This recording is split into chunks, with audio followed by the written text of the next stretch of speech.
साथियों साथियों पूरी दिल्ली एकजुट होकर इस कोरोना के महाकाल से लड़ रही है।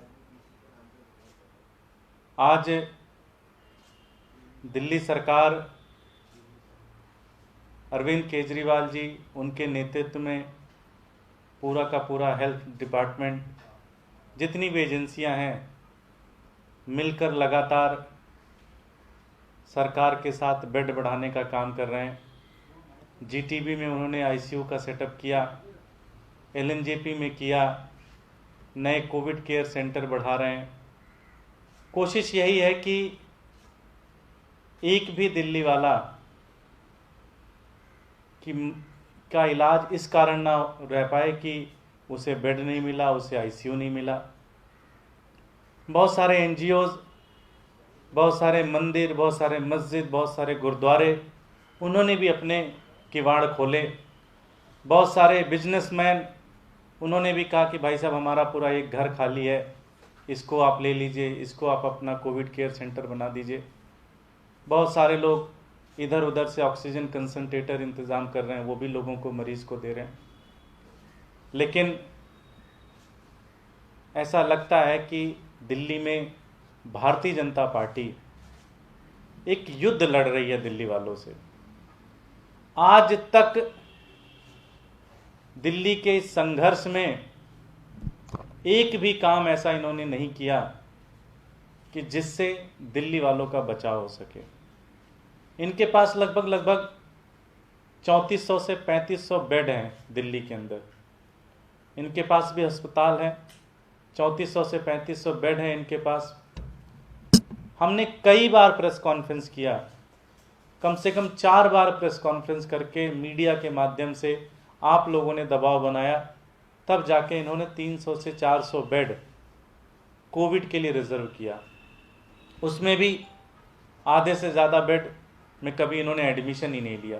कभी किसी को कोई कारण बना के दूसरी जगह भेज देते थे। आपने देखा होगा, इतना बुरा हाल कर रखा था कि 21 पेशेंट वहाँ से निकल के भाग गए। आज अब इन्होंने जो शुरुआत की है काम करने की, वो बिल्कुल क्रिमिनल एक्ट है। लगभग 3400-3500 जो बेड है इनके पास, उसमें एक अस्पताल है इनका, बालक राम अस्पताल हॉस्पिटल। उसको इन्होंने कोविड डिक्लेयर किया था कि ये कोविड का अस्पताल होगा, और 150 से 200 बेड इन्होंने रिजर्व किए थे कि उसमें कोविड के पेशेंट एडमिट होंगे। लेकिन बिना किसी ऑर्डर के, बिना किसी इंफॉर्मेशन के, वर्बली ये कहा गया उस अस्पताल को कि इस अस्पताल को अब कोविड पेशेंट लेना बंद कर दीजिए। अब बालक राम अस्पताल कोविड पेशेंट नहीं लेगा। ये कोई ऑर्डर नहीं लिख रहा, लेकिन बालक राम हॉस्पिटल का जो व्हाट्सएप का ग्रुप है, उसमें जो उनके डॉक्टर हैं, उन्होंने लिखा कि उनको हायर अथॉरिटीज से ऑर्डर आए हैं कि बालक राम हॉस्पिटल के अंदर अब कोई भी मरीज़ नहीं लेना है, किसी भी मरीज़ का एडमिशन नहीं करना है।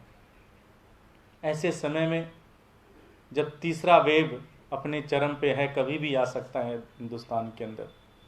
सिंगापुर में आज मुख्यमंत्री जी ने बताया कि सिंगापुर में तीसरा स्ट्रेन आ चुका है। ऐसे समय में जब दिल्ली वाले लगातार संघर्ष कर रहे हैं, मान लिया कि 2-3 दिन से 4 दिन से केसेस डाउन है, लेकिन इसका मतलब ये नहीं कि कोविड ख़त्म हो गया। हमें तो अपने इंफ्रास्ट्रक्चर को और बढ़िया करना चाहिए कि हम लड़ सकें इस कोविड में। ऐसे में चोर दरवाजे से अस्पताल बंद करना, ये क्रिमिनल एक्टिविटी है, ये गलत काम है, और भारतीय जनता पार्टी के नेता ये क्रिमिनल एक्टिविटी में लगे हुए हैं। मैं आपके माध्यम से ये मांग करता हूँ कि भारतीय जनता पार्टी के नेताओं से कि आप अगर कुछ बेड ऐड नहीं कर सकते तो कम से कम घटाइए मत। अगर आप उस 3500 बेडों में से 1000-2000 बेड कोविड के लिए नहीं दे सकते, तो कम से कम जो 2-3 अस्पताल आपने 200-300 बेड आप जो चला रहे हैं, कम से कम उसको तो मत बंद करिए। ये बहुत ही गलत काम है, बहुत घिनौना काम है, और दिल्ली वालों के साथ एक बहुत भद्दा मजाक है।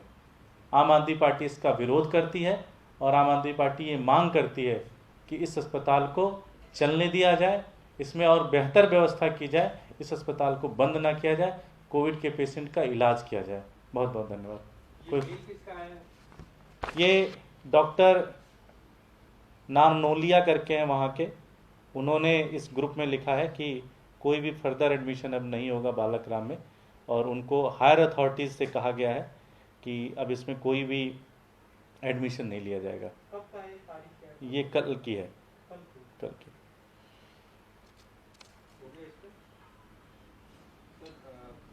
केंद्र सरकार ने प्लाज्मा को कोविड ट्रीटमेंट से हटा दिया है। दिल्ली में आपकी सरकार ने कई प्लाज्मा बैंक स्थापित किए हैं, अब उनका क्या आगे रहेगा? अब इस पर सरकार ही कोई रिप्लाई कर सकती है, मुझे इसके बारे में ज़्यादा जानकारी, ये मुझे पता तो है कि बंद हो गया, लेकिन अब सरकार और जो उनका मेडिकल पैनल है उस पर आगे क्या व्यू लेता है, ICMR से मिलके किस तरह से आगे गाइडलाइन बनाते हैं, उसका थोड़ा सा वेट करते हैं। सर दूसरा सवाल ये है कि जो सरकारी स्टेडियम के डिप्टी डायरेक्टर हैं पहलवान सुशील कुमार, उन पर हत्या का मुकदमा हो गया, क्या दिल्ली सरकार उस पर कोई एक्शन लेगी उनके खिलाफ? दिल्ली सरकार कैसे एक्शन ले? तो पुलिस का काम है, पुलिस एक्शन ले। जो डिप्टी डायरेक्टर हैं वो छत्रसाल स्टेडियम में, वो तो दिल्ली सरकार की पोस्ट है, उनके खिलाफ आपकी तरफ से दिल्ली पुलिस ने भी पत्र लिखा है दिल्ली सरकार को। अच्छा, मुझे इसके बारे में जानकारी नहीं है, एक बार सरकार की तरफ से आपको रिएक्शन मिल जाएगा इसमें। Thank you.